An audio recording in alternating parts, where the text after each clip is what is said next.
أهلا بيكم مع فيلم جديد. في سنة 895 بينتصر الملك أورفانديل في حربه، ولما بيرجع لمملكته الناس بتكون فرحانة وسعيدة، وبيكونوا في استقباله وهو راجع بغنايم كتير من عبيد وكنوز. بعد كده بنشوف زوجة الملك جودرين وابنه إمليس، وكانوا فرحانين بعودته بعد غياب فترة طويلة، وبيهدي الملك ابنه سلسلة ذهب من غنايم الحرب. بعد كده كان في احتفال بانتصار الملك، وبيوصل أخو الملك الأصغر فيلونير اللي كان شخص قاسي وأناني وما بيرحمش حد، وبنعرف إنه كان مع الملك في الحرب وحارب جنبه وكان سبب من أسباب النصر. بعد كده الملكة بتقدم له مشروب، ولما بينفرد الملك بزوجته في أوضتهم بالليل بيقول لها إن عنده إصابات خطيرة من الحرب، وبيقول لها إنه عايز ينصب ابنه ملك من بعده. لكن الملكة بترد عليه وبتقول له إنه لسه صغير ومش جاهز علشان يحكم المملكة، وبتطلب منه يقتل أخوه قبل ما ابنه يحل محله، وده لأنها شايفة إنه طمعان في الحكم. بعد كده بنشوف الملك وابنه الصغير الضعيف في المعبد اللي كان بره المملكة، وبيقول له أبوه الملك إنه حضر للمكان ده مع أبوه لما كان صغير، وإن التاريخ دلوقتي بيعيد نفسه. بعد كده بيكون في طقوس غريبة بيعملها الأب والابن حوالين النار، وكانوا بيتصرفوا زي الحيوانات، وبيقدم لهم الكاهن مشروب علشان يشربوه. وبعد ما بتنتهي الطقوس بيخرجوا من المعبد وبيمشوا في طريقهم للبيت، وبيظهر أخوه فيلونير مع مجموعة من الجنود، وبيطلب الملك من ابنه إميليس إنه يهرب. بعد كده بيشوف الجنود وهم بيقتلوا أبوه بالسهام، وبيظهر فيلونير وبيقطع راس أخوه علشان يقتله، وبيبعت جنوده علشان يطاردوا إميليس، وبيحاول جندي من الجنود يمسكه، لكن إميليس بيطلع خنجر وبيقطع مناخير الجندي وبيهرب منه. ولما بيوصل إميليس للمملكة بيكتشف إن عمه احتلها، وبيشوف الجنود كمان وهم واخدين أمه أسيرة، وبيشوف الجندي اللي قطع مناخيره وبيكلم عمه فيلونير وبيقوله إن إميليس مات غرقان في البحر. بعد كده بنشوف إميليس بيركب قارب وبيهرب بعيد عن المملكة، وكان بيقسم إنه هيرجع في يوم من الأيام علشان ينقذ أمه وينتقم لأبوه. بعد سنين طويلة وفي روسيا بنشوف إميليس بعد ما كبر وأصبح محارب، وكان في طريقه مع جيش من الفايكنج لقرية صغيرة علشان يحتلوها، وبيقتلوا الناس اللي عايشين فيها وبيحرقوا بيوتهم وبياخدوا الأطفال أسرى. بعد كده بيحتفل الجنود، وفي نفس الوقت كان إميليس بيحب يفضل لوحده وبيتمشى في القرية بالليل، وبيشوف ست غريبة وما عندهاش عينين، وبتقوله إن ابن عمه فيلونير هو اللي عمل فيها كده، وبتقوله على الرغم من كده فهي قادرة تشوفه. وبتكلمه الست الغريبة وبتقوله كل حاجة عن حياته ماضيه ومستقبله، وبعدها بتختفي. بعد كده بيتم بيع العبيد وتوزيع الغنايم، وبيعرف إميليس إن في مجموعة من العبيد اشتراهم عمه، وبيقرر إنه يهرب ويركب القارب مع العبيد اللي رايحين لعمه فلورنير. بعدها بتقوم عاصفة في البحر، وكان في جارية اسمها أولجا كانت هتقع في المية، لكن إميليس بينقذ حياتها في اللحظة الأخيرة، وبعدها بيفقد الوعي. ولما بيصحوا تاني يوم بيكونوا وصلوا أخيرا للجزيرة اللي بيعيش فيها عمه فلونير وزوجته وأولاده ومجموعة صغيرة من الجنود، وده بعد ما تم طرده من المملكة. بعد كده بنشوف العبيد وكان بينهم إميليس وأولجا، اللي بيكلمها إميليس وبيقول لها إنه مش عبد، وإنه موجود هنا علشان ينتقم من الشخص اللي قتل أبوه وسرق مملكته. بعد كده بنشوف فلونير بيفتش العبيد وبيشوف إميليس وكان سعيد بيه، وده لأنه كان محتاج عبيد أقوياء، وبيسأله عن اسمه، لكن إميليس بيقول له أول اسم جه على باله، وطبعا ما قالوش اسمه الحقيقي. وبيتم اختياره هو وأولجا ومعاهم عبد تاني علشان الطبخ والغسيل، وكان جنود فلونير بيعاملوا العبيد معاملة قاسية وبيشغلوهم في الأعمال الشاقة. وفي يوم بيشوف إميليس أمه، وبنعرف إن عم فلونير اتجوزها وخلف منها كمان. بعد ما بيخلصوا شغل بتروح أولجا علشان تقابل إميليس، وكان قاعد يرتاح وبياكل، لكن الجنود بيبعدوها عنه. بعدها إميليس بيمشي لوحده بالليل وبيشوف حيوان وبيمشي وراه علشان يمسكه لحد ما بيوصل لكهف، وبيشوف جواه كاهن كان بيعمل طقوس، وبيكلم إميليس وبيقوله إنه عارف هو مين وإنه ابن الملك أورفانديل. ولما بيسأله إميليس عارف المعلومات دي منين، بيقوله الكاهن إنه عرفها من كاهن راح له زمان وهو طفل صغير مع أبوه، وإنه عمه فلونير قتله زي ما قتل أبوه، وإنه قدر يتواصل مع روح الكاهن ده من خلال جمجمته.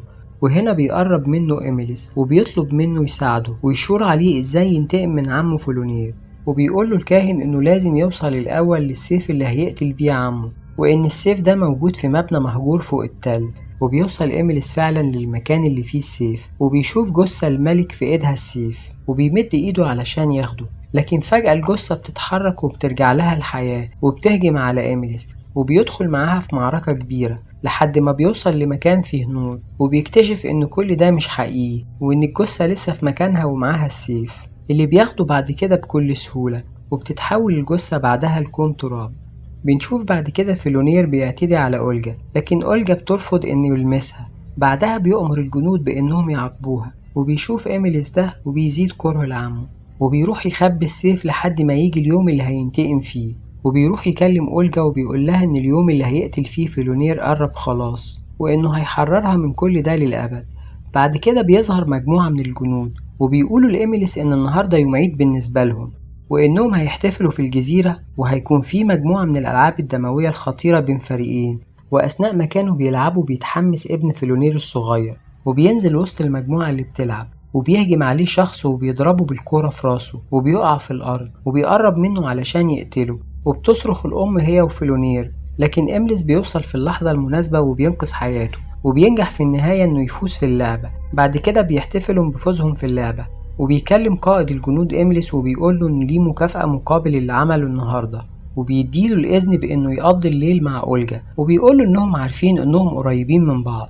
بعد كده بيكتشفوا إن في حد قتل 7 من جنود فيلونير وعلق جثثهم على باب المعبد، وبيغضب قائد الجنود وبيفكر إن العبيد هم اللي عملوا كده، لكن بنشوف كاهن المعبد بيقول للقائد إن العبيد ما يقدروش يعملوا كده لأنهم من غير سلاح، وإن في أرواح شريرة هي اللي عملت كده، وإن لازم يكون في قربان علشان يضحوا بيه وينقذوا نفسهم. وفعلا بيستعدوا في المعبد علشان طقوس التضحية اللي هيقدموا فيها قربان، وكان هيتم التضحية بواحدة من العبيد، لكن إيميليس بينقذها وبيقتل الحارس اللي كان موجود. ولما بيوصل فيلونير وبيشوف الحارس بيعرف إن في حد بيعمل كده وإنها مش أرواح شريرة ولا حاجة. بعد كده بيجمع العبيد وبيسلمهم أسلحة علشان يحموه، وده لأن عدد الجنود مش كفاية، لكن إيميليس بيقدر يتخلص من باقي الجنود، وبيروح علشان يقابل أمه وبيصارحها وبيقول لها إنه إيميليس ابنها، وإنه بكرة هينتقم لموت أبوه ويقتل فيلونير. لكن أمه بتقوله إن أبوه ما كانش كويس، وإنه كان بيعملها معاملة العبيد، وإنه كان طماع وبيحب الذهب وجمع الكنوز أكتر منها، لكن فيلونير كان بيحبها هي، وبيعرف منها إنها هي اللي خططت لكل اللي حصل علشان تخلص من أبوه اللي ما كانش بطل ولا حاجة، وإن كل الحروب اللي انتصر فيها كانت بمساعدة أخوه فيلونير. وهنا إيميليس بيغضب وبيصوت وبيقول لها إنه هيقتلها زي ما قتل الجنود، لكن أمه بتقوله إنه بيحبها ومش هيقدر يعمل كده، وبتقوله لما يقتل فيلونير هتكون جنبه على العرش وهتحكم المملكة معاه. لكن إيميليس بيمشي بعد ما اتأكد إنه ابن مجنونة، وبيقتل ابن عمه فيلونير في الطريق وبياخد قلبه من جسمه. بعد كده بيروح لأولجا وبيطلب منها تهرب، لكن أولجا بتقوله إنها مش هتمشي من غيره. تاني يوم بيكتشف فيلونير إن ابنه مات، وبيعرف من جودرين إن إيميليس هو اللي عمل كده، وبيجمع كل العبيد علشان يذبحهم. ولما بيوصل لأولجا بيظهر إيميليس وبيطلب منه يسيبها مقابل إنه هيسلمه قلب ابنه. وهنا بيهجم الجنود على إيميليس، وبينشغل الجنود بالمعركة معاه، وبتستغل أولجا الموقف وبتهرب. وأخيرا بيقدر الجنود إنهم يمسكوا إيميليس وبياخدوه لفيلونير اللي بياخد منه القلب، وبيؤمر الجنود إنهم يقتلوه، لكن إيميليس بيسخر منه وبيقوله إن ده مش قلب ابنه وإنه قلب حيوان. وهنا بيؤمر فيلونير جنوده بإنهم ياخدوه علشان يعذبوه لحد ما يعترف بمكان القلب. بعد كده بيكون في مراسم جنازة ابن فيلونير، وبيروح كل الجنود للجنازة، وبيكون إيميليس لوحده، وبتدخل روح أبوه في هيئة مجموعة من الغربان علشان يفكوه. ولما بيرجع فيلونير علشان يقتل إيميليس بيكتشف إنه اختفى. بعد كده بنشوف أولجا وإيميليس في مكان بعيد، وبنعرف إنها هي اللي أنقذته وإنهم اتجوزوا، وبيتفقوا إنهم يسافروا بعيد علشان يعيشوا في سلام ويوقفوا الحرب مع فيلونير. وفعلا بيركبوا مركب علشان يسافروا بعيد. بعدها أولجا بتقوله إنها حامل منه، وهنا إيميليس بيقرر إنه يرجع علشان يقتل عمه فيلونير، وبيقول لها إنه لو ما عملش كده ابنه مش هيكون في أمان. بعد كده بيروح لصاحب المركب وبيسلمه الخاتم بتاعه، وبيطلب منه يوصلها ويحافظ عليها لحد ما توصل لمكان أمان. وعلى الرغم من محاولات أولجا علشان تمنعه، إيميليس بيكمل في طريقه، وبيقول لها إن ابنهم هيكون الملك مش هو. بعد كده بينط في المية علشان يرجع للجزيرة، ولما بيوصل بياخد السيف اللي كان مخبيه على الجزيرة وبيقتل كل الجنود لحد ما بيمسك الجندي اللي هرب منه وهو طفل صغير وبيقتله هو كمان. بعدها بيحرر العبيد وبيروح علشان يقتل فيلونير، لكن بيتفاجئ بإن أمه بتهجم عليه علشان تقتله، لكنها بتموت بإيد ابنها في النهاية. بعدها بيظهر الطفل الصغير ابن عمه وبيطعن إيميليس في ظهره، وبيضطر إيميليس إنه يقتله. بعدها بنشوف فلونير بياخد جثة مراته وابنه، وبيقول لإيميليس إن معركتهم لسه منتهتش. بعد كده بيتقابلوا هما الاتنين عند البركان، وكان حواليهم نار في كل مكان، وبيكون في بينهم معركة كبيرة وكانت متكافئة، وده لأن كل واحد كان عنده انتقام بيقوي قلبه. وفي النهاية بيقطع راس عمه في الوقت اللي عمه بيطعنه في قلبه، وبيموتوا هما الاتنين، وبينتهي الفيلم.